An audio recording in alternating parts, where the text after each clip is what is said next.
السلام علیکم ورحمۃ اللہ وبرکاتہ۔ بسم اللہ الرحمن الرحیم۔ جس نے سنا حیران ہوا، ایک چرسی کے ایسے نصیب مگر کیسے، ایسا کیا عمل تھا اس کا۔ سٹیج پر فقیر محمد کا نام پکارا گیا تو وہ آہستہ سے اٹھ کر سٹیج کی طرف چل دیا۔ فقیر محمد شکل سے بھی فقیر ہی لگتا تھا، غربت اس کے چہرے پہ گویا چشمہ تھی۔ ایک مل میں کام کرتا تھا اور تنخواہ کی چرس پی جاتا یا تھوڑا بہت گھر دے دیتا۔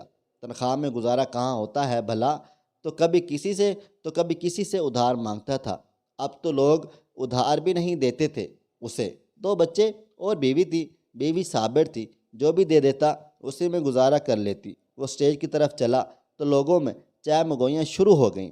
ہر کسی کا یہی خیال تھا کہ یہ اس بار بھی انکار کر دے گا۔ یہ مل مالکان کی طرف سے ہر سال کسی ایک خوش نصیب ورکر کو حج پہ بھیجنے کی تقریب تھی، جس میں پچھلے 2 سال کی طرح اس سال بھی فقیر محمد کا نام ہی آیا تھا۔ پچھلے 2 سال حج پہ جانے کی بجائے فقیر محمد نے حج کے خرچ کے پیسے لے لیے تھے، اور اس سال پھر اسی کا نام نکل آیا تھا۔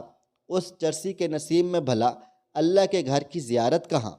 یہ حاجی وحید حسن تھا، جو اپنے کولیگز کو کہہ رہا تھا کہ حاجی وحید 6 ماہ پہلے عمرہ کر کے آیا تھا اور اب اپنے نام کے ساتھ حاجی بھی لکھتا تھا، حالانکہ حاجی صاحب وہاں جا کر آنے کو دل ہی نہیں کرتا کسی کا بھی، اور یہ بدقسمت جانے کی بجائے پیسے لے لیتا ہے۔ یہ شیخ ایوب تھا جو حاجی وحید سے مخاطب تھا۔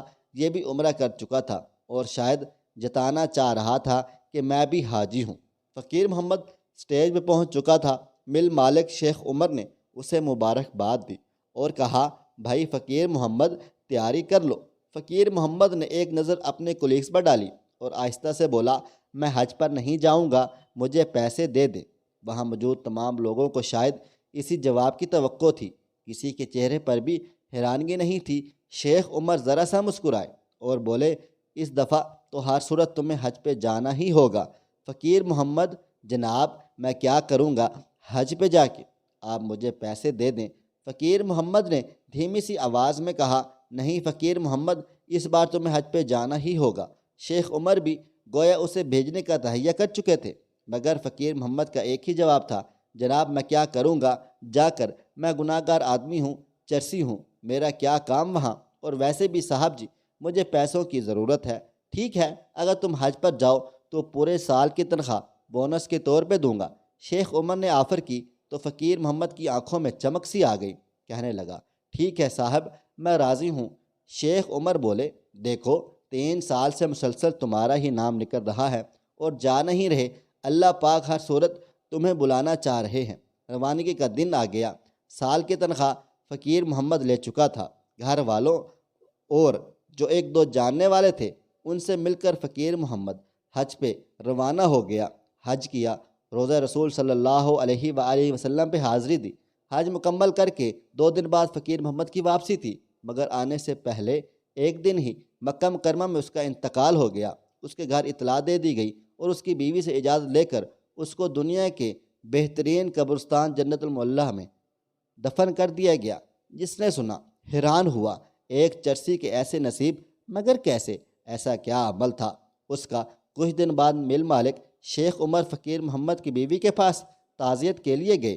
اس کی بیوی سے پوچھا، بہن ایسا کون سا عمل تھا اس کا کہ 3 سال مسلسل اسی کا نام نکلا تو دفن بھی وہی ہیں؟ اس کی بیوی نے کہا، صاحب جی میں تو اور کچھ نہیں جانتی، مگر ایک عمل اس کا جانتی ہوں، شاید اسی کے سبب یہ رتبہ ملا ہے۔ اسے کہنے لگی، ہمارے محلے میں ایک جوان بیوہ ہے، اس کی 3 چھوٹی چھوٹی بیٹیاں ہیں۔ جب اس کا خاوند فوت ہوا تو وہ بیچاری لوگوں کے گھروں میں کام کرنے لگی۔ وہ عزت دار عورت ہے اور یہ بھیڑیوں کا معاشرہ ہے، ہر جگہ اسے لوگوں کی ہوس کی وجہ سے کام چھوڑنا پڑا۔ اس نے بھوک قبول کر لی مگر عزت کا سودا نہیں کیا۔ میرے خاوند کو پتہ چلا تو اس نے اس بیوہ عورت کو اپنی بہن بنا لیا اور اس کے گھر کا سارا خرچ دینے لگا۔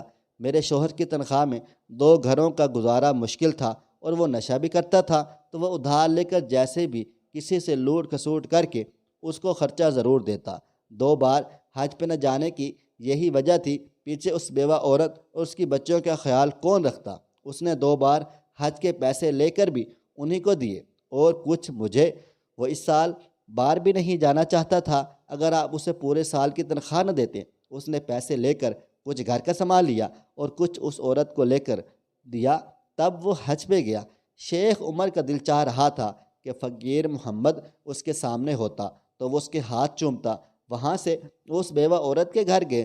اس نے بتایا کہ لوگوں کی نظروں میں چرسی شرابی میرے اور میری بچیوں کے لیے فرشتہ تھا۔